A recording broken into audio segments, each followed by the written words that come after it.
This is us. Welcome. Did you bring stuff to look at? Yeah, I brought stuff to show. That was a good idea. Actually, Prepare. listen, here's the thing. So, no one's going to show up to this. No. Says, yes, we can see this. Wingard wearables. Hell yeah. See, look at that. We're live. We're doing this. Somebody tuned in. People's of the internet. The internet exists. Normally, we would be doing this in the darkness over here, but now we're going to do this in front of people. Why is this a good idea?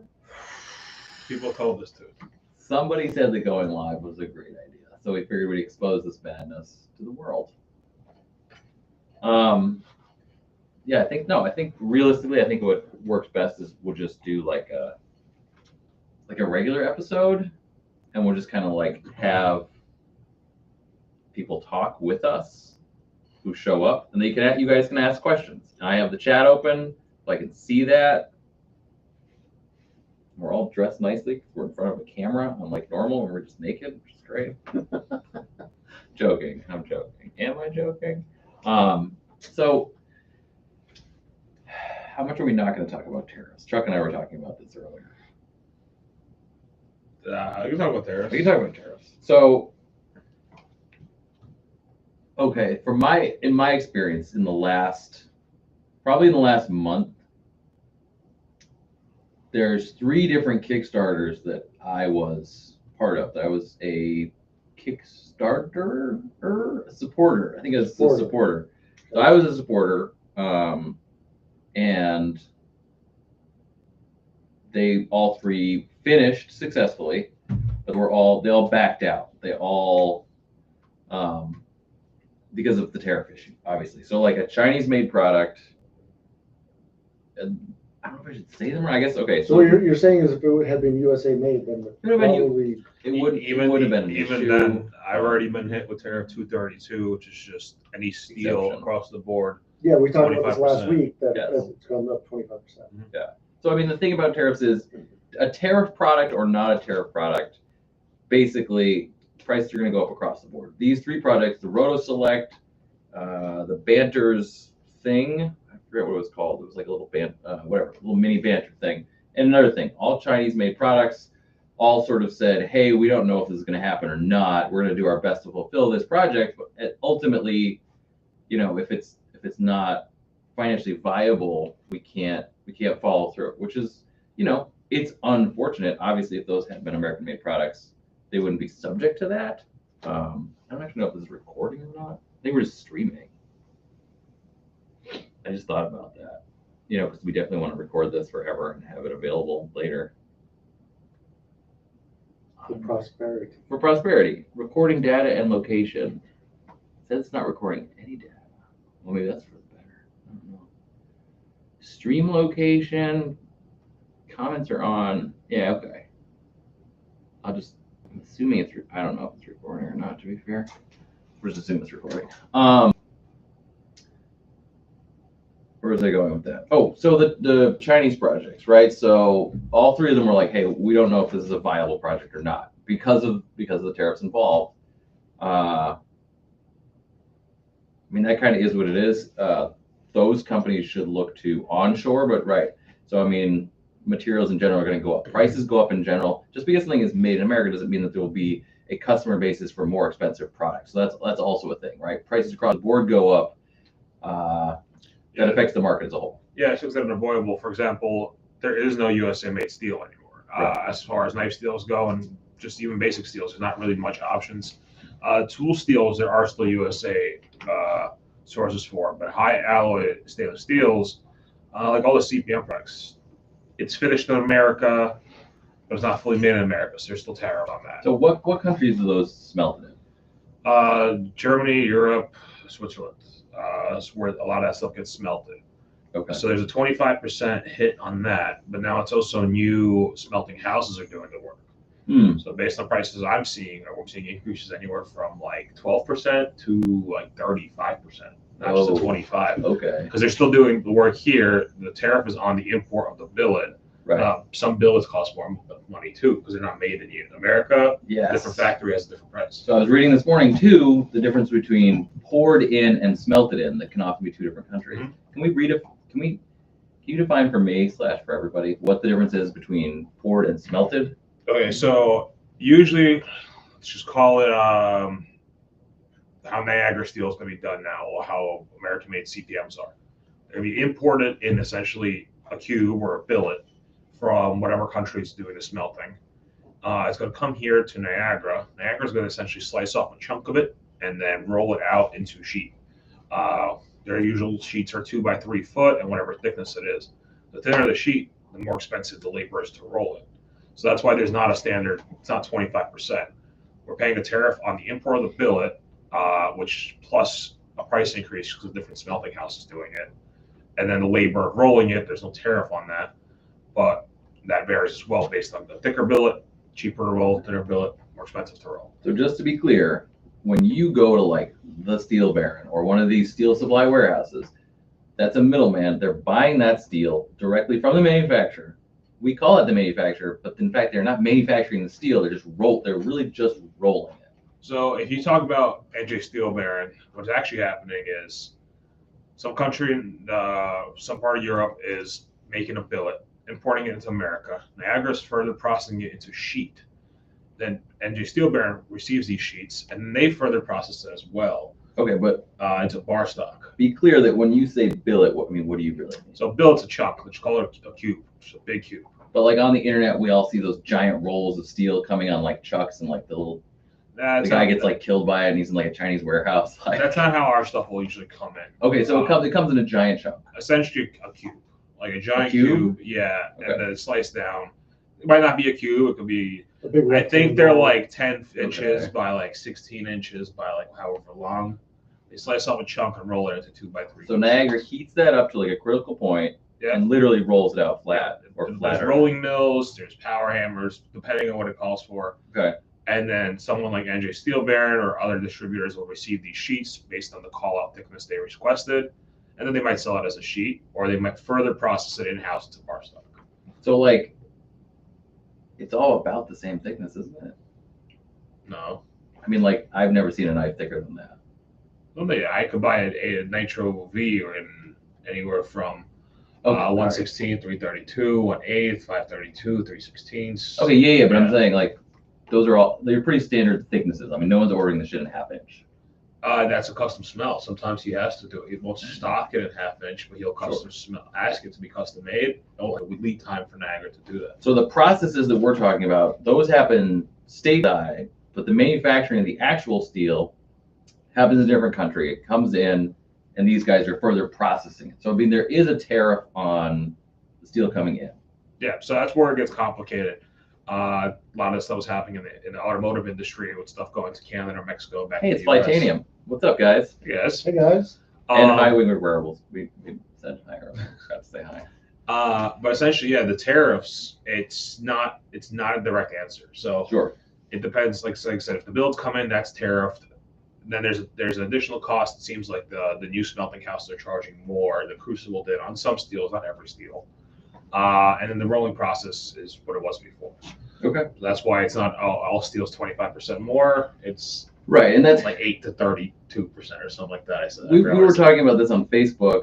Like, we saw some posts where some people are talking about like, oh, it's American-made steel. It's an American supplier of the steel, but there is no truly American-made steel. We just don't do that here anymore. Well, tool steels, you could still get American-made. Like so we can still get D2. D201, okay. Yeah. High alloy stainlesses, no one really smelts those. Crucible, Niagara, none of that starts here. Like right. Even a lot of that stuff. Crucible started here, but a lot of Carpenter stuff starts in Switzerland. Niagara stuff is now starting in Switzerland, Europe, Germany. There's. Do you know who bought Crucible? Or can we? For what I know, it's 2 different houses. Okay. So it was split up. It was not just one house. That makes sense.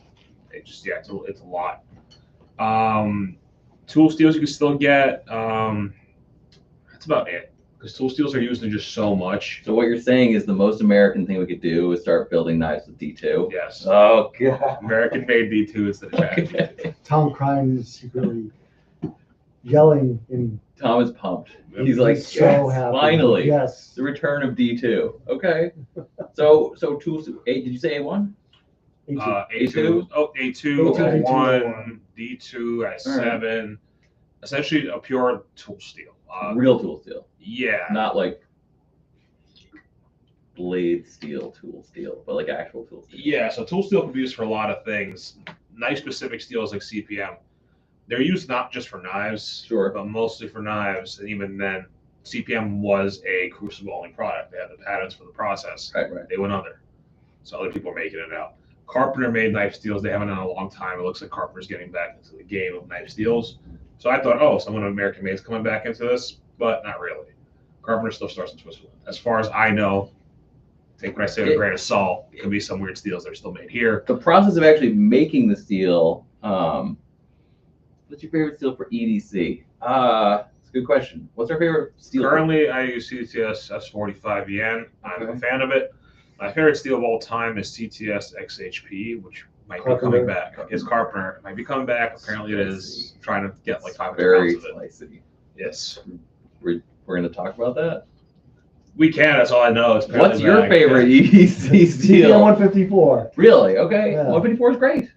It's easy to sharpen. Is it sharpen? It's easy to grind. It's easy to Okay. finish. Maintains a good edge. Got pretty good corrosion resistance. It was the standard for a long time. I'm going to say 20 CV. I have a deadlock in 20 CV. I love it. I have a few knives in 20 CV. I really like it. M390 is also a great one. All my Microtechs are M390. Mm-hmm.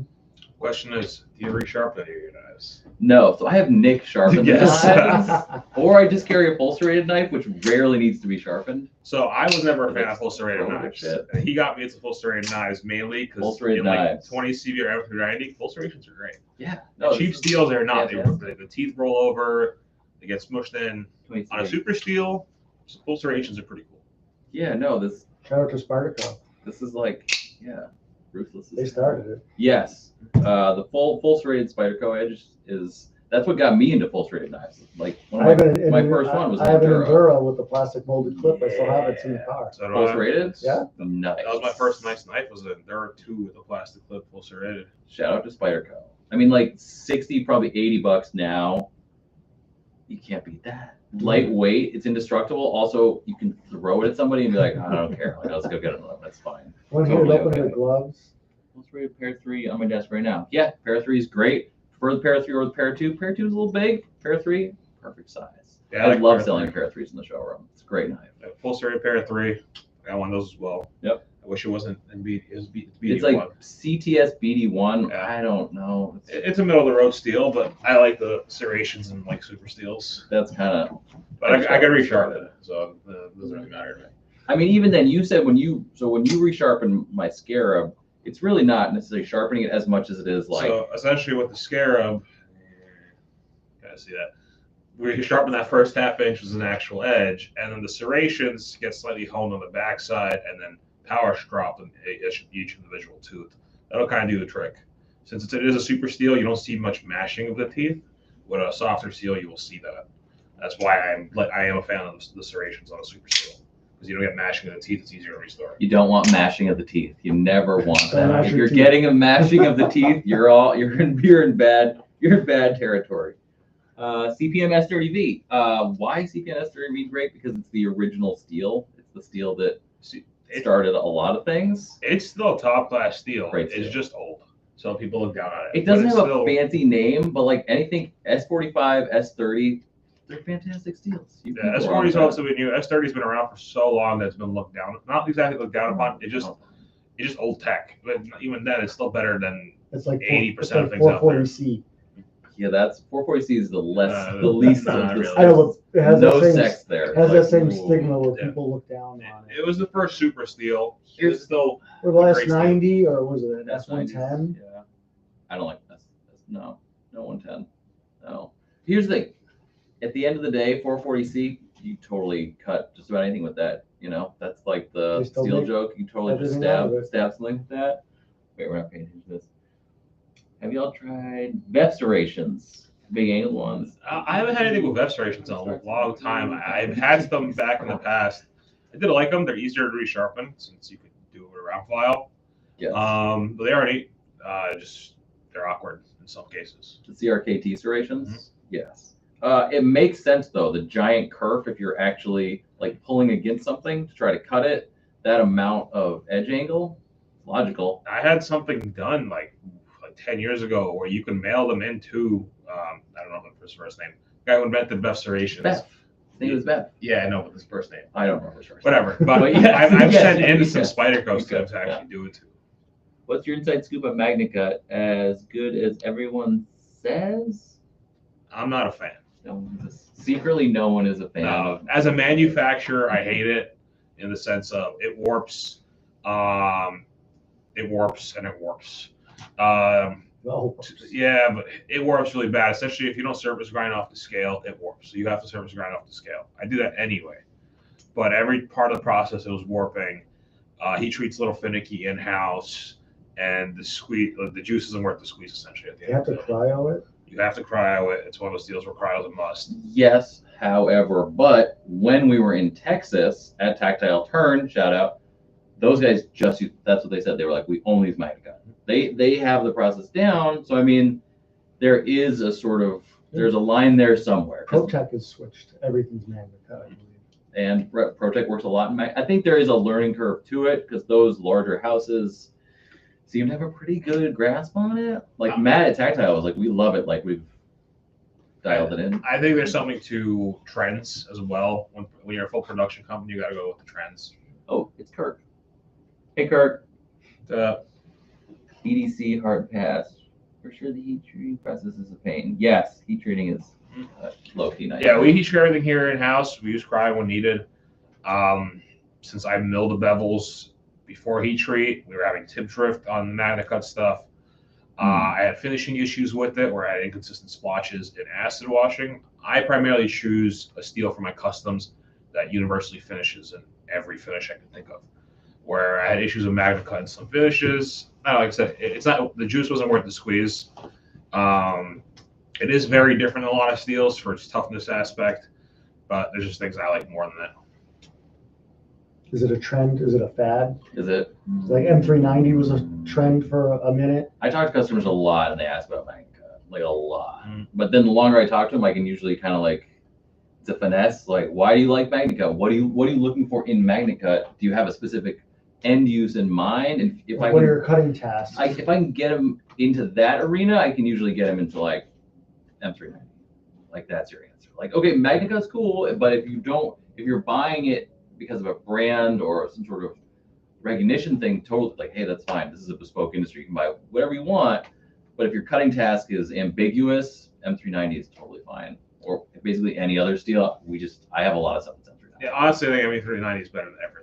As a custom knife maker, it's hard to get your hands on M390. Yes. And again, it's limited in finishing. It doesn't take an acid wash well. So for customs, I prioritize the middle ground where something that finishes the best, which is why CTS XHP was my favorite. Took a great edge. It finished well. It worked well. CTS XHP is a really good steel. It's essentially a stainless D2 at the end of the day. It's not a super steel. It's a great like middle of the road thing. And to be fair, fantastic name. Counts. I like that. Rolls off a ton. Like it's pretty good.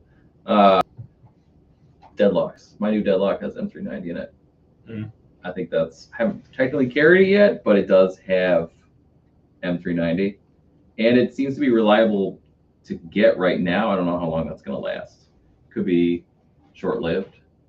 Could be. Chuck? What are you using on the Nitro V? Nitro V. Okay. Oh yeah. Yeah, and some of the new batches which Switchblades I'm working on are all Nitro V. Okay. So the Max, the Midtex, can we just call them Midtex? Is that cool? Yeah, All it's Midtex? going to be an actual Midtech. Okay. So the Midtex are all going to be Nitro V. Correct.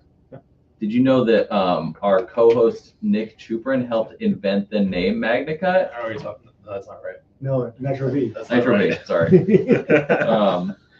Tell us about Nitro V Supply. Can you talk about that? Or Nitro V Supply is still fine. Okay. It's coming from the same company, Bladeology. They make ABL, ADCRV2, Nitro V. That's all I can remember at the moment. They supply all the things. Yeah, Nitro V is great. I've used it for ages. I had some issues in the last couple of years with some warp issues with some stuff from Bladeology, so I switched out of it. But lately, I've been using Nitro V for some OEM projects, and it's been very stable. It's not warping. Tom Crine's been using a lot of it in his folders. haven't sharpened it yet. What are you doing in Flytanium? What are you doing in S90B? Just out of curiosity. Not the pain. I made a few things at S90B. At the time, it was all hand ground, and it just sucked. Where everything over 220 grit will just glaze over the belts. They're definitely not hand grinding this, so that can be a big deal. I never machined it. Last time with S90B was before I had CNC mills. Cast Cobalt. We have upgraded beef blade. That's S90B. Did any other companies come out with cast cobalt alloys? Oh, Terravantium and the Boy Knives. Beef is our newest knife. I haven't seen the beef. Spells that Where's joke. the beef? Where's the beef? The arcade was cool. I handled that one. I like that one. The Cobalt, no, I think that's a good question. I think it was just Terrain 365 and Void. So Terrain, I talked to Mike in Texas about that. They were having Terravantium supply issues. It's like, obviously it's a cobalt, it's hard to handle, it's hard to deal with. It's more complicated because it's a cobalt. For a while, Terrain 365 was selling the cobalt blanks on the website, but because of supply, they decided not to sell them, obviously, because then it's kind of just shooting yourself in the foot in that one. That steel is really cool. I actually have it's cobalt. Alloy. I have the ATS SP. It's just the slim Invictus. I don't know what the code for it is. I've EDC'd that a few times, and I've liked it. It's not like it's a toothy edge. It's not a slicey edge. It's a toothy edge. But it does well. I've never sharpened it. I've never even had you sharpen it. I never used the steel. I have like two things in it, but it's not. I've never actually used it. I wouldn't say to I've have an opinion on it. Yeah. I made a few knives out of stellite. I still have some at home. How was it? All carbide tooling. You gotta use a reinforced cutoff wheel to cut it to rough shape, and then like ceramic belts to grind it to shape. But you don't have to heat treat it at all. It doesn't hold an edge. It doesn't like a lateral. It doesn't like Really? lateral pressure, but it's pretty slicey. Huh. I've been, I think, one switchblade out of it, and I've made a few other kinds. There's one for John. Oh no, John was S100, right? SM100. SM100. Who got the Stellite one? I don't know. Yeah. All right. I have enough at home to build a couple more knives out of it. Excuse me. But what are the pros of Cobalt? I'm just a marketing guy. Oh, okay. They're research Cobalt blades, regular dendritic Cobalt. Yep. There you go. Yeah, it's Terravantium. It's a cobalt alloy, so it doesn't rust. It's pretty much impervious to those kind of things. It's non-magnetic. It's non-magnetic, which is cool. So in the Terrain 365 catalog, it's a titanium lockside with titanium hardware, a G10 face, and the cobalt blade. So in theory, those combinations of materials will never rust. It'll never oxidize. It'll last forever. It's non-ferric, non-magnetic. It's kind of the ultimate outdoorsy knife that you don't really have to worry about it. I think it's sort of designed to be like the saltwater solution, which is exactly like the Boy Knives. The Boy Knives were saltwater knives that ideally used on like, a sailing ship or something. Yeah, most of them had marlin spikes. I had a Boy fixed blade that I bought for fishing. I never actually used it for fishing. That was the whole concept of it. Basic. I don't remember. It's like the little spear tip fixed blade thing. Yeah, that was those like are basics. They have 3 different sizes. I don't know whatever happened to that, but I had one of those. Boy still make knives? Hmm? He does? Okay. Here's a blade show a couple of years ago. No kidding. All the guys from another podcast went and bought knives from him. I think they had had him on the show. Mark the Maker? the Maker. Oh, okay. Yeah. No, I I've seen that. the basic, that fixed blade still for sale, and then I've seen the lockback with the marlin spike still for sale. Yeah. Yeah, the cobalt stuff, it's very interesting. It's taken a while to even sort of become like commonplace. Like obviously, like it's not hugely used in our industry. I think one is supply, or no one knows where to get it. That's why Terrain used to sell it. But Terrain used to sell for the price of what the knife cost. She's running things. Oh, Wingwood Wearable says maybe he doesn't make anymore. It's his daughter taking over the business. Oh, Francine. Oh, there you go. Horse truck. Yeah, she did all the etching on all like the kitchen knives that were the Boyd etched kitchen knives with landscaping scenes or animals. That's neat. She did all of those. Hmm. And I think she's running the business now. I mean, it's still family run. That's pretty cool. Mhm. Okay, that's neat. Yeah, I don't know, like the steel supply, the steel demand, right? We're talking about Nitro V. I mean, But we're that's, talking about too, like Damascus makers oh yeah. are going to have to increase their prices because their steel prices are going to go up. What's Everything will. 302?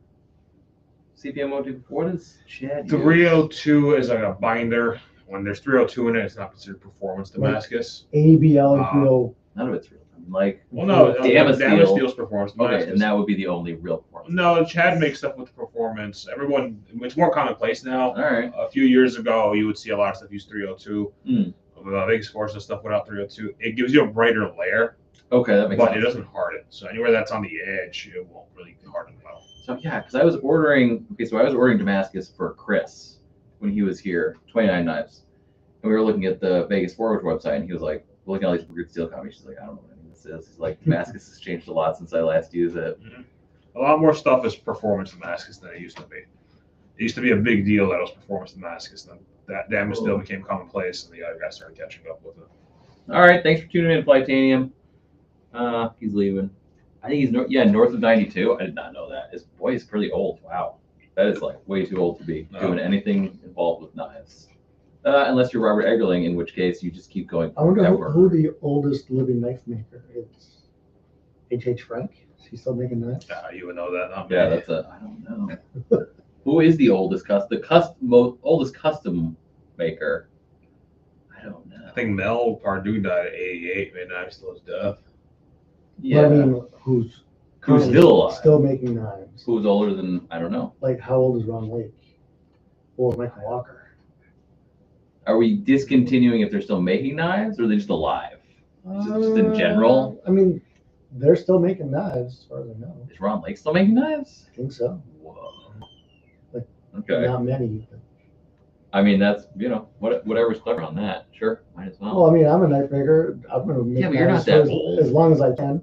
You know, once you're a knife maker, you're still like, I'm going to go out and fiddle in the shop. Maybe I'll work on this a little bit here and there, and make one a month. Sure. Someday, but why not? I mean, yeah. What else am I going to do?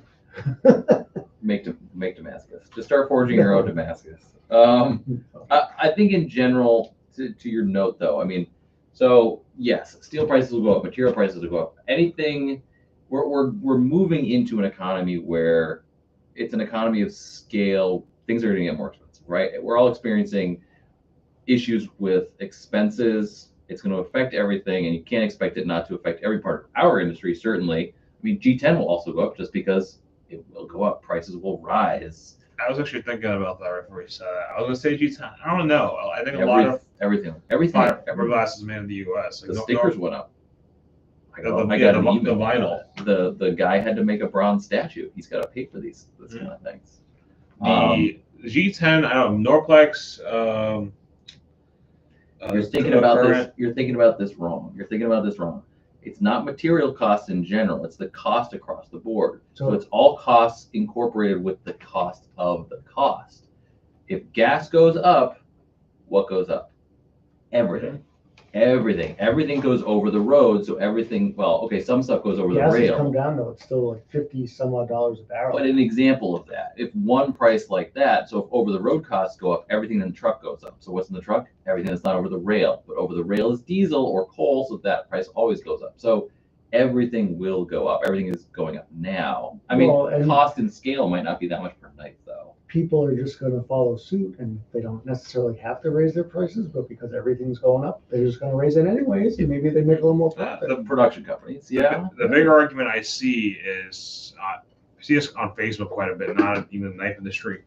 People aren't happy that people are raising prices now on stock that they already had that wasn't affected by tariffs. Oh, they're raising it in compensation. So business owners are like, oh, this is our chance to make the money. But it's not exactly true. Business owners would say that. But if you look at it in the side of replacement costs, let's say I bought this for $100, I'm selling it for $150. I sell this whole stock. Next time I buy it, I'm buying it at $150. It becomes actually a whole wash. You have to look at the replacement costs of replacing the material now, not just, I paid this much for it. So I'm going to raise up my prices. even though because I would pay for it because it's worth more now. Yeah. It depends on the business you're in. Yeah, we were talking about that earlier when it came to what was I talking to you about the CNCs?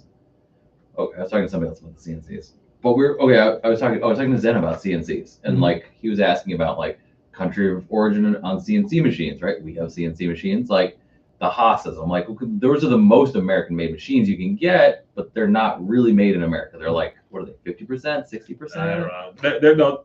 They're fully constructed here. Sure. They do the castings here, right? They do assembly too. They do a lot of it. They do most.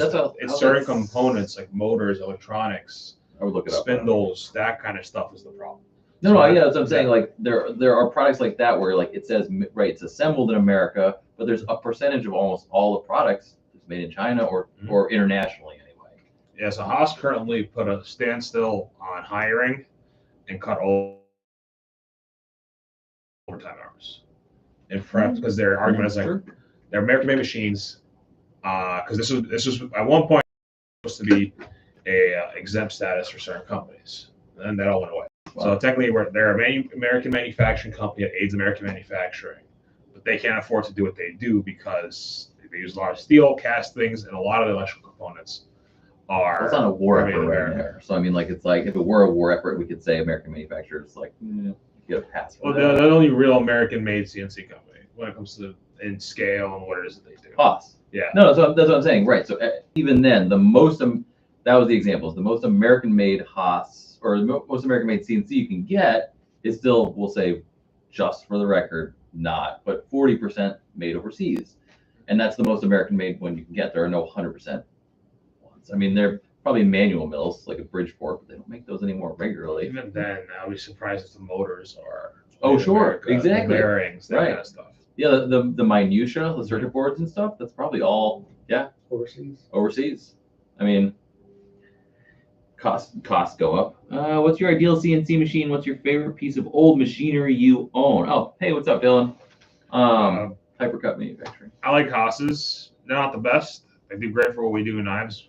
Not making aerospace parts. We're making knives to aerospace specs. Is that a jab at him? He runs Haas's. No, I know. I'm just saying aerospace. No, but a lot of people who are like in the true machining fields, like shit on Haas's essentially, because they're not as good as like Akumas and Robotrills and all these other machines. Sure. It's a mid-range machine. For what we do for knife making, the ease of getting them and ease of running them, they're great. My favorite machine is honestly like. Probably my old drill press from like the 40s. That's the one you just got, the blue one? Yeah. We had a whole podcast episode and I forgot to post a picture. I just like it. It's like a fully restored Dunlap drill press from like 1940 that like the prior owner re-poured the lead bearings in it. And yeah, it's absurd the amount of restoration that was done that thing. That's my favorite piece of equipment at the moment. All it does is green blades and countersinkholes. But I will actually micro drill. I'll post a picture of that. A micro drill is cool, but it's not restored. You can restore it. Just paint it. Just paint and pour it. That's all you gotta do. Drop a 350 into that thing. Hell yeah, brother. Hell yeah. That's all you need. No, but in the cost of replacement, right? Therefore, any machinery that's on the floor out back now is worth more because not only is it here, but because in the future. Prices will go up, right? Like I was talking to a friend and their parents were buying a car now, even they don't need one because they were worried about the prices going up. So they said, we just went to the dealership last week, got a CRV, just called it even before anything got too hokey, it was on the list. I mean, would you suggest that for someone looking to a CNC now? Like you kind of track the prices of the Haas, right? Prices are already up. Oh, so too late. April 2nd and April 7th or 9th. That day. Yeah. Haas's are still running sales. I don't know. Haas's stuff is weird. You could almost. The joke is if you bought a Haas at retail, you messed up because they run like a monthly sale, and then like every other month they run a big sale. No, they run sales pretty regularly. Yeah. Facebook Marketplace. Plenty of used ones up there. To be fair, we actually got one off Facebook Marketplace. But yeah, some machine like I said. If you're looking at like a robo drill or a brother that are made in Japan or fully imported CNC, it's like, yeah, you already fucked up. Like they're definitely up by quite a bit. Like I just ordered aluminum last week and now it's up 25%. from the quote that was 2 weeks prior. Yes. Now, on scale, aluminum isn't that big of a deal. 25% is cheap. We're talking about from $2 a handle to $3 a handle. Or like titanium and steel, it's a big increase, 25%. Yeah, but I mean, it's a nickel and dime scenario. Like, you know, pennies make dollar, ounces make pounds. Yeah, but like it could be $15 in steel and a blade, and now it's $20. So it's a bigger difference than what aluminum would be. Yeah, I guess that's true. Like titanium, I have a good stock of. Steel, I have pretty much stocked the year in advance before this. Did that before Crucible went under because I kind of saw that coming. The future of blade steels, what do you think is the next big steel for knives? So we kind of talked about this earlier. I mean, I think that we're going to see a resurgence in the classics, right? Like Nick is moving to S45 VN. S45 is relatively new. It's only about 3 years old. That's what?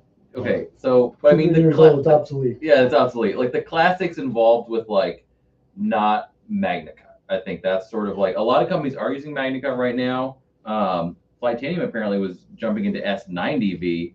So, I mean, I think that we're going to see a lot of these S steels. I mean, if we can still get them, that is, or if they're still going to produce them, maybe. I think it's going to change in a year. Based on the knowledge I know, you're going to see a lot of new steels actually in the next couple months. As far as ability goes.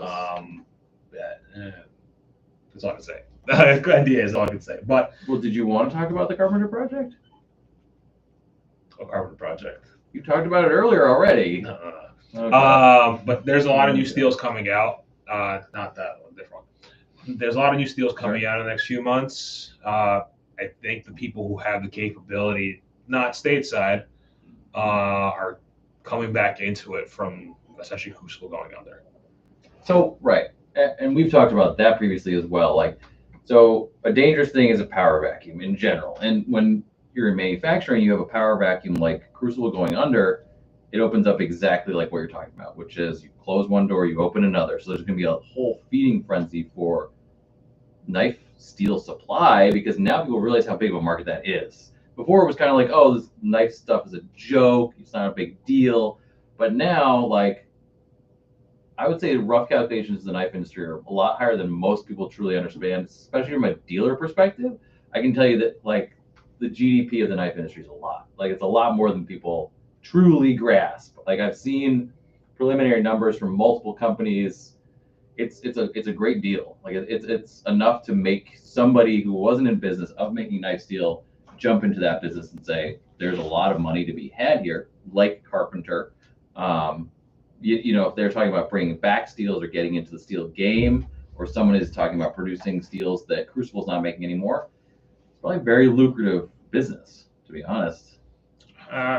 It is and it isn't. There's a reason why Crucible went under twice. There's a reason Carpenter stopped making knife steels, and the overall scheme of what their business is, it's a drop in the water. It's like, well, because they're not specializing though. Yeah, it was a couple points. Like Bowler does extremely well with it, obviously. I mean, they supply the entire Microtech line, and now they're going to supply most of the knife industry because it's M390 is wildly available. You can actually get it, whereas Crucible steel is now not available. Even though Bowler, it's still a drop in the tank, the knife industry altogether. That's why a lot of people do come and go over the years. Carpenter dropped the whole series 6-7 years ago, and they pursued the automotive and gun industry. Sure. Crucible supposed to specialize in mainly knife steels. They're the only one that kind of did, and they went bankrupt multiple times. Bowler, as far as I know, doesn't specialize in just knife steels. I don't think anyone. I mean, I think probably Crucible was going to specialize in it, and that was obviously a poor business decision on their part. Yeah, they weren't even knife steels. There's a term for it in the industry. It's heat treatable steels. Because that's the definition in the tariffs. Is there's heat treatable steels and non-heat treatable. Yeah, steels. So they don't call them knife steels, and actually call them cutter steels. So scissors, dies for cutting shears, stuff like that. It gets pretty deep into that. But when it comes to the knife industry, it's a drop in the water. How it's been explained to me. So we have talked about this previously with Archie from Nice Guy Machine Co. So we're in a moment right now in the knife industry. We're experiencing this. We talked about it with Archie, and if people weren't entirely clear about how materials work, these materials that we all rely on and assume that you can just buy at your local New Jersey Steel Baron or your knife supply warehouse, these are actually steels and materials that are not easy to get. They're not easy to manufacture. Most times they drive the business that makes them underground because it's not lucrative enough and it's just business. Titanium is about the same thing. So titanium is extremely hard to get and could be cut off at any moment. We could have no more supply to titanium. So titanium and knife steels are two things that we take totally for granted that at any minute could just totally vaporize.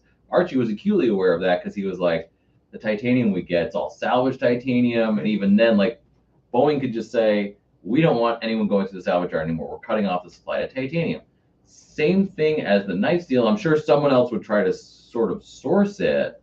But I mean, people don't really understand that these materials are extremely finite. We just take them incredibly for granted. This is a moment in the knife industry where we're all going to experience this cinching of the belt together when it comes to these materials. Because we think they're easy to get, but as we're learning, they might not be so easy to get. Well, that's how it used to be. Like in the early 90s to mid 90s, you couldn't just go online and order titanium. Well, Sure. when there was no internet, so you need to know That'd be a someone lot harder. at Boeing or live near like a scrap yard and then be able to find titanium and sell it to knife maker. It was all kind of word of mouth. Yeah, for steel, that was a whole. That's how your steel bearing got started, as far as I know. I was looking to buy steel. A couple guys couldn't buy steel, and he ended up buying a lot of like 1095, and just kind of blew up from there. Titanium, for the most part, yeah, it's all from Boeing. Like, if we go to war tomorrow, I think just Boeing's like, we need to build fighter jets. Like, You don't get any more titanium. now I don't buy titanium scrap, essentially scrap from Boeing. I buy hot rolled direct from Niagara. So I don't know how that'll get affected, but probably if there's a shortage, it's like war efforts screw everything up. We haven't seen a war effort, none of our lifetimes that's happened really. Well, right. So we're not in your lifetime. We're not seeing In my lifetime. we're not seeing a war effort, but I mean these What war effort times. did you see where Desert Storm. that put a cinch on materials? I mean, any heavy conflict like that, where munitions and tanks are being deployed, is going to be. I mean, there's rumors technically never declared. I think a war with conflicts. Nonetheless, there were people serving, and that's the only important thing. But any situation like that, where the United States government is hoarding materials, and like I said, so we're not in a war effort now, but these are troubled times in general. So you don't know what's going to happen. Point being, the materials on hand might not be the materials on hand tomorrow. Well, there are also wars going on in other parts of the world currently. Sure. So if we get involved in that more than we currently are, then materials may not be Could be as readily spicier. available. I mean, that's a tricky one. Man, state yeah, I mean, the material thing is like, and we shouldn't play that up as it's like, it's not a scare tactic. It's just like it's a note to be aware of that. Like we take these things for granted, but at any minute there could be less of them. As you know, Stock up on it. That's the thing to do. I mean, we've got a pretty good stockpile. you know, you start a bank run. A2 and D2. You know, like, it's never a bad idea to have more material though, right? People have been, I mean, custom knife makers have been hoarding material since they could have hoarded material. I have enough material I could probably build knives for a year and not have to buy more. Like steel and titanium, right? Mostly steel, Mostly like steel. hand material. I could stock up on some more titanium, but Okay. All right. Okay. I know that I had 2 emails from larger companies. I guess maybe I shouldn't say who they are, though I don't believe I'm under any kind of NDA contract kind of thing. But there are 2 companies that source knives both internationally and domestically. And both of my reps told me, they were like, you should think about stocking up on some of this. Like, we are assuming that we're going to have a price increase in the next couple of months. Like, that's inevitable. They weren't sure how much it was, but they're like, it's going to be significant enough that you might as well buy extra now if you were going to place an order anyway. So, I mean, they're expecting materials to go up. I mean, those are aluminum and blade steel. yeah. You know, I don't know at what quantity, like, per se. And if gas goes up, shipping costs will go up. I don't, like, where does Kershaw source, like, 10 million tons of blade steel from? So, tool steels is one that's in the U.S. So non-CPM steels, the OGs, you can still get American-made 154 CM. You can still get American-made 440. So Kershaw's entire US line is all 154 CM. Whether that's American or not American, I do not know.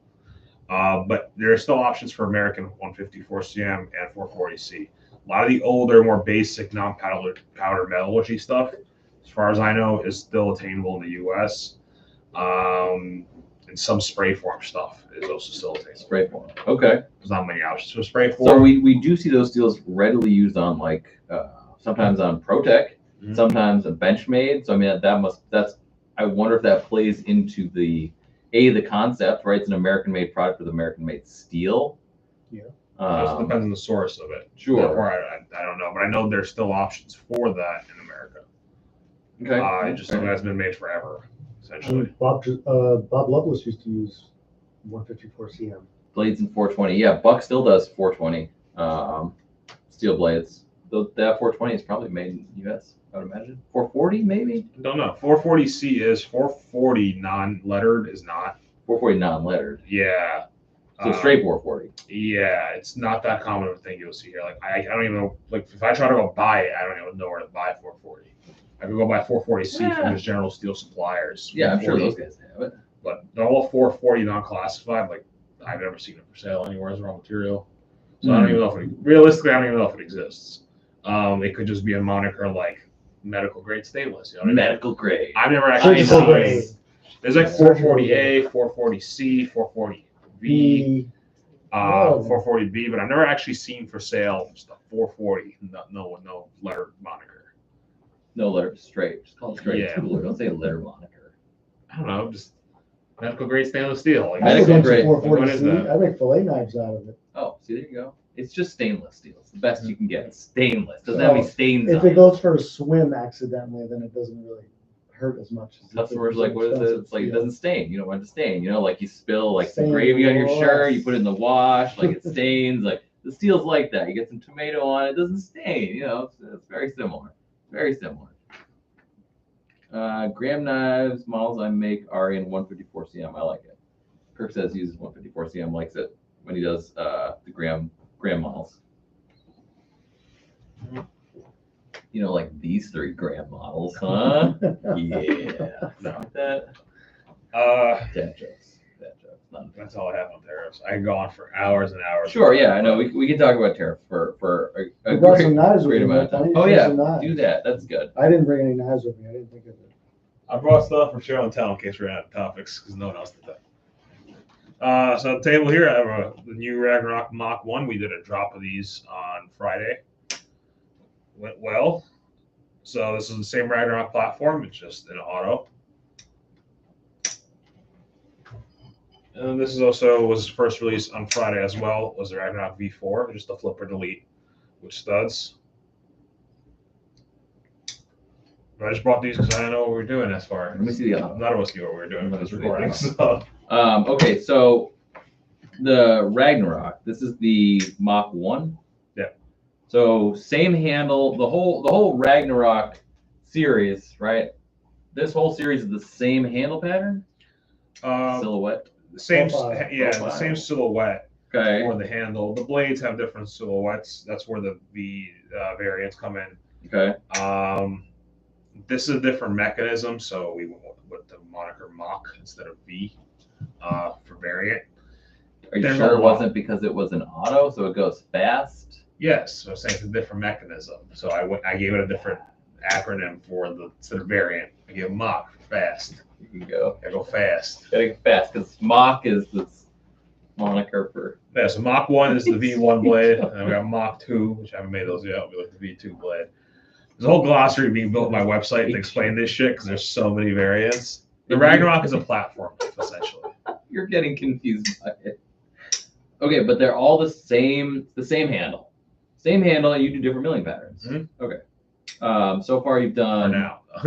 you've done a flipper, you've done this, which is a thumb stud. Mhm.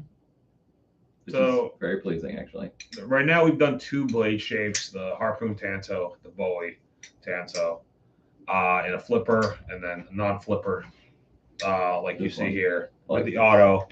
We have a non-tanto version. It goes on and on. And as far as Not- drawings go, there's Yeah, like but not okay. The blade shapes, you can just pull that stuff out of your whatever. yeah. But as far as opening mechanisms go, what do you have planned? Flipper, So we have stud. flipper, we have non-flipper, we have But a a couple. non-flipper is just a stud, isn't it? Yeah. So stud, flipper, auto. There's a version with a fuller. Okay. Just a lot. Fuller. Button lock, no auto, but I haven't figured that one out yet. I don't know. There's about 15 different variants in like in drawing stages. We'll release them as time goes But on. there are okay. But as far as mechanisms go, Button there are lock, 15 auto, So definitely a frame lock. Another one that I don't know if I should talk about yet. Your friend lock. Oh, no, yeah, don't talk mechanism, about yes. that. Whatever else comes to mind. The whole concept is this is a legacy design, so just shove a bunch of shit into here. So I can make a backlock at some point. This is why I am the salesman. I definitely won't make a You may- backlock, you may- but Sure. we're gonna make a bunch of different shit. Okay. Whatever comes to mind, and I want to throw it Oh, in this there. is the false liner one. Yeah. So like I said, there might be a backlock. Probably won't, but it can be. I think the false liner looks dope. Slip joint doesn't matter. The concept, the Ragnarok itself is the platform, and we'll do various versions of it over the years. Okay. Liz says, "Hi, Chuck." Hi. Are y'all aware of any makers that did corrugated ruffled wavy blade edges where the edge is wavy in the plane of the edge, not wavy in the profile like a Chris? The Beaver Dream? No, I was thinking of Chris, but now at least it's So not wait. Chris. I don't know. Wavy blade edges where the edge is wavy Like a saw on the tooth. plane? Like on a saw, where they have the edges on, like a wood saw. Is that what you're talking about? What Chuck is saying? Kinda. Yeah, no, that's not what he's saying. Staggered tooth. No, he's saying not like a staggered tooth, but not like a Chris. Yes, but a blade edge. Isn't that just a Chris where the edge is No, because the edge is Talk about like the back of like a not hunting. saw teeth? Oh. That's what I love. But they do offset saw teeth where they're staggered. Like Oh, you're talking about like the not, but he says not saw teeth, but you're talking about like the Rambo, yeah. or like a Rambo knife where he would file That's what I it was and their thinking about, too. opposing teeth. But he says Or not or even on a wood saw, like a hand saw, they have some are every other one's right-handed or left-handed. The teeth are staggered. They're like bent out, so they're not in a straight line. like the corrugating cardboard or ruffled potato chip.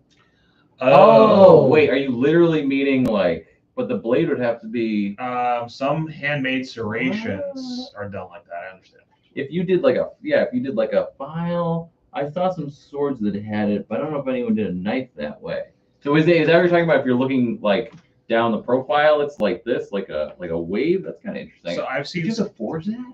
no. So I've seen Yeah, some. no. I think I never talked about. I've seen some handmade serrations where the teeth were sharp and it's like- alternating. okay. So if That's something what he's like talking that, about. yeah, okay. So yeah, I've seen that. I think the Chris Reeve fixed blade, one of their serrations are kind of like that. I feel like Tim was showing us that when we were Okay, there. so I've seen Microtech do opposing serrations where they cut it from one side and they cut it from the other side and they cut it from one Yeah, side, but like somebody that's was about as talking about. close as.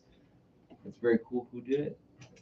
Nick thinks that Chris Reeve did that. That's also Nick Fever Dream. Hard to say It could if be. that's true. There was something special about the serrations we saw right there. I think do it was remember them talking about some sort of weird serrations. I don't know if it was that specifically, but it could well have I've seen been. Strider do that. As far as I've only maybe Sabenza. I mean, Chris Reeve did on something, but I've seen handmade serrations done that way because Yeah. handmade serrations were kind of whatever fever dream that maker had at the moment with the small wheel attachment, essentially. That's fair. Yeah. Like I think John Gray might have did this too. He did serrations a couple times I've back in the definitely day. I've seen John do some very strange serrations Mhm. where you're like, I mean, it works though. To be fair, it just aesthetically is strange. It's like carved from one side and then at the edge is carved, and he carved it like directly through the other serration. We made like this. It was a nasty little tooth. Yeah, I would hit him up. He's done some pretty strange like. I had a rostrum from him that was like not quite chisel ground, but he pushed the edge all the way over and then ground through it. So it was like this very strange sort of curves, very strange serrations. You would never serrate any of your customs though, right? So they're milled grounds. I will. I've never tried it. I never liked the handmade version of it because it was never uniform. I do. Somewhere I had one of those diamond wheels to do it. It's something no one ever requested. Yeah, no one's ever requested. no I one want them to wants- do it. No one wants a custom serrated knife. I don't like how they look It's on not- Panto blades. Serrations? Yeah, Why not? I just don't like how when like Just personalization. Microtech does it on a couple stuff like the Hmm. LEDT Tanto. I don't like Yeah, when the like this LEDT is Tanto. serrated and then like this is not. Well, that's why you get your piercing. It'll your functional. armor-piercing tip. It's better for functionality, yes. I just think it looks ugly because it gives you a weird like transition right here. There sometimes right at the it kind of like stops halfway through. Yeah. So that's like three serrations. That's why like on Partially serrated. the single edge scarab it just stops right near the edge because it's too hard of an angle for that serration wheel. Well, that's fine. I don't know. Tanto looks weird. I ordered 2 more of these. I found a guy on Facebook who was selling one. So I was like, "Is that a DLC TSH scarab single edge full serrated?" He's like, "Yeah, I'll keep that." So yeah. Okay, so the Ragnarok thing. For Blade Show, you're bringing a variety of all the mechanisms to Blade Show. Flipper, Tanto, automatic. Best. Just say yes, guy. C. Thumb stud. Yeah. Thumb stud. C. Thumb stud. And maybe by then, no, not by then, but after then, we'll talk about the other thing. Where are we on the mid-tech product for Chuck? How are we doing on the timeline for that? Somewhere. I don't know. Hope for the best. Okay, but it's looking positive. Right? Yeah, sure. We got the aluminum. It's all cut. Yeah, it came in right before I left last week. Yeah. Cut. Aluminum's Into, here. like, coupons. Yeah, they're all like The little blocks. And there's a water bunch jet of parts shit might too. be here. There's a bunch of boxes in the back when I walked in. I don't know. What the hell, man? It's all right. I was just trying to drive here from New York City while I do food Should poisoning. have told me. I would have went and opened it. I don't know. I just walked back there. There's like 10 boxes back there. We'll open them after. It's fine. Can't see. Do a live unboxing. I don't definitely want to do that. I don't know. Do you have the thing open on your Phone? phone? Maybe. I was just trying. Why Someone texted me about a link. Is it lagging? No. Someone texted me about a link. And I was trying to share the link. It's in the profile of the thing. I don't know. Ragnarok's mid-text for Blade Show. What else? There's another tariffs. I don't want to talk about tariffs anymore. Things are getting expensive. Deal with it. I don't know what to tell you. Graham did them with a really small wheel. What did that customer ask you about earlier? Oh, I had a customer ask me what material. Let me just pull it up so I read it word for word here.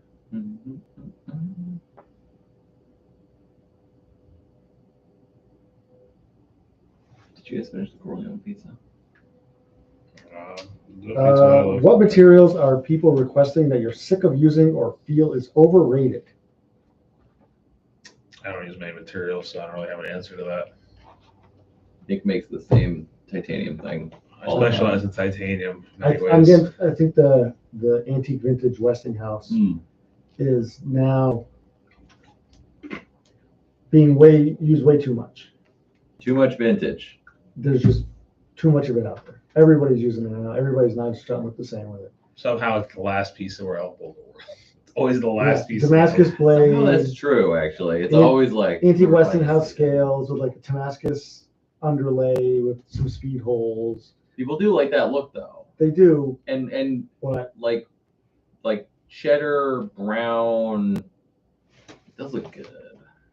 I like the green better. The emerald paper. I do like that emerald paper. That's First time I saw it in person was at Blade, Texas on Carver's Build. yeah. Yes. That's the where I do really like I the have green some. paper. That was dope. I have some. I'm saving it for the right night. Okay, that was really cool. I like that. I actually It's like got the these little like, black lines in it. And it polishes beautifully. Like it just whatever they used for the resin when they made it. It's You made me a Swiss Army Switchblade with the blue stuff, but that's not real vintage. It's like That's just Tiffany blue. no G10. no the fiberglass. fiberglass stuff. Oh, I thought that turned out pretty neat. Yeah. I don't think it was as cool as the green, but the green stuff is real. I think the blue stuff is like the new remanufactured version of it. But I still think it turned out cool. I gave Chris a bunch of it to use on a Valley song. But no, the green stuff is kick ass. I don't know, vintage stuff, every listing I've ever seen, it's always like, you'll never find anything like this ever again. This is the end cut piece of a piece of vintage micarta. And every piece too, there's less out there. The problem is everything is vintage now. Like when they go, oh, it's vintage brown canvas. The vintage shit looks just like the new, same. Yeah, there's no way to really No way. There's a Westinghouse Ivorite. That's old. That's cool. There's nothing that replaces that right now. But the amount of brown canvas that's vintage, It looks exactly the same outside of some water stains with no identifying markers. It's like, oh, I think the stuff that's out there that's basically the unicorn now is carbocorns. that's recent, but yeah, you really can't get more of that You stuff. can't No, get like more that's of it. it. Whatever's out there is out there. And pieces that are 4 inches by 5 inches, whatever the size was, are $1,500 or more, Yeah, depending on the color. Hunter had some recently. I He had think like red and white or red and black, and it said on the back. Which he had was like pretty half cool. a dozen pieces. I think he sold some of Pretty it. spicy. I remember when we went up to Idaho to visit Koenig, Bill had a whole bunch of it in his safe. He's like, I've just been saving this stuff for a build. Like, that was a few years ago, obviously. Late but- show build, something special. Yeah. I like mother of pearl. I've always liked mother of pearl. I've been hoarding it for like 10 years. When are you gonna start using it? I don't want to use it now. It's so expensive. I'm just gonna hoard more. Like I have this giant piece of Westinghouse. I think you Ivorite. made one knife with mother of pearl. I made 3. One RC. I made the M for myself, and I made one MK1 With the dots. Which They were like ovals. The MK1. The RC was a Jeep grill. It was the headlights and then the grill of a Jeep like Wrangler. I don't remember that at It all. was 2 dots. And they ended up going to China and never seen again. Thank God. That sounds fucking. It was hand roll blade. that sounds. No, What was the MK1? I think that was the dot. You did like a big dot and then like the little. maybe I don't remember what the MK1. That was old. That's what I remember. That's before we met. It's more The expensive, MK1. but so just increase the price of the knife. Are you sure? As for the MK1 RC was 2 dots with like a Jeep grill inlay in the center, That's one. and then mother of pearl collars. It was a blade show auction, Yeah. hand roll blade. Maybe that's. It was what I'm purchased thinking at of. Blade Show and like never seen. Yeah, what are you doing with natural materials? You don't use that shit. You just use titanium. I collect it. Give it up, son. I have like a nice chunk of like vintage Westinghouse that's like. I remember when we went up to go visit Bill in Oregon, and he had that. He's a whole drawer of it. It's like a deep old school 60s filing cabinet. He pulls it out, and the drawer is like this big by this deep, and it's just premium mother of pearl. There's the largest Is hoard there of a mother of lock pearl. on that for when we go to Oregon? Did you? Grace Horn is teaching a class at the Touch Shop. On scissors? Yeah. So after the show, Bill and I assume Bill and Eric are hosting Grace at the shop, and she's going to teach a scissor class, Okay. which is pretty cool. They should She do did that that last up year. in New Hampshire Did she? recently. Wait, really? Yeah. She's been. I feel like she's been traveling a lot and doing that. Good for her. That's cool as hell. Huh. All right. Or it might have been in Connecticut. I know Matt Parkinson took the class. They had showed all the scissors that everybody had made. Mhm. I think. We should take it, Nick. You can make some to trim your beard. Yeah, there you go, buddy. That's I use a buzzer for my beard. I use How do you know that, like, I use around scissors for just- my your asshole. very complicated process. Is it though? That's what the electric shaver is for. No, there's only one way to look in the mirror. It's kind of The Russian Sure. splits. where it goes, blows or goes off the rails quickly. Remember, I can't hit this stuff out. Okay, so pivoting quickly. So the vintage stuff, right? Like, been seeing a lot of that. A ton of it. That blue Westinghouse paper is like the most expensive. Yeah, that shit's expensive. Stupid expensive. But yeah, there's a lot of it out there. I feel as though it's kind of saturating the market to a point where it's not as rare as it used to be. So it shouldn't bring as much of a premium as it should on a knife. Like it used to add value Quite a bit, yeah. to a knife, and now Well, it's that because now there's hunters that are hunting for this stuff. So they're finding the last of it, and then they just throw crazy prices on there. There's more available now than there was 10 years ago, or even- realistically, yeah. and it's 20x the cost easy. And I think it's just because hunters are hunting for it, and I think the first synthetic time material was probably super cheap, guys. Using like electrical the boxes. entire tables are made out of it. Yeah, Electrical like, nobody boxes, cared. like the you stuff. can, yeah, you can buy old radios on eBay There you go. that it was made out of, like the old rad micarta. Yeah, I went to the flea market last summer and I bought those gears. Oh, next I month. bought all those is, gears. I saw that in North, Broomfield North. Is that what you're talking about? Hell yeah, doing that. We should go. That's exactly the type of thing where I found like last summer I went to a flea market type thing and I found vintage micarta gears, like pulley gears, but they were in circumference about by like this big. I have like 3 or 4 of them and then like a bunch of small ones. It's all actual vintage brown micarta. I don't know that it's worth a lot. It's just cool as It's hell. canvas.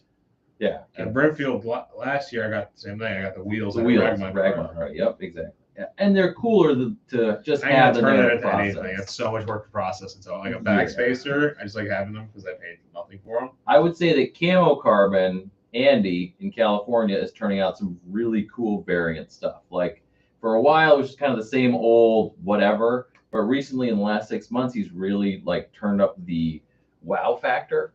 Yeah, he did a Tiffany in white and Yes. was it brass or copper? So the camo I haven't quartz seen too. The camo quartz is Yes. like doing really interesting stuff. I actually texted him today because I want him to come on the podcast and talk about the material. I've seen a lot of that stuff now in production knives. Yeah. Camo carbon. For sure. No, camo carbon's a lot. I mean, I think a lot of people are still using fat carbon, and that's totally whatever. I think there for a while. I think there were machining issues, and I think fat carbon might have machined better than camo carbon. This one?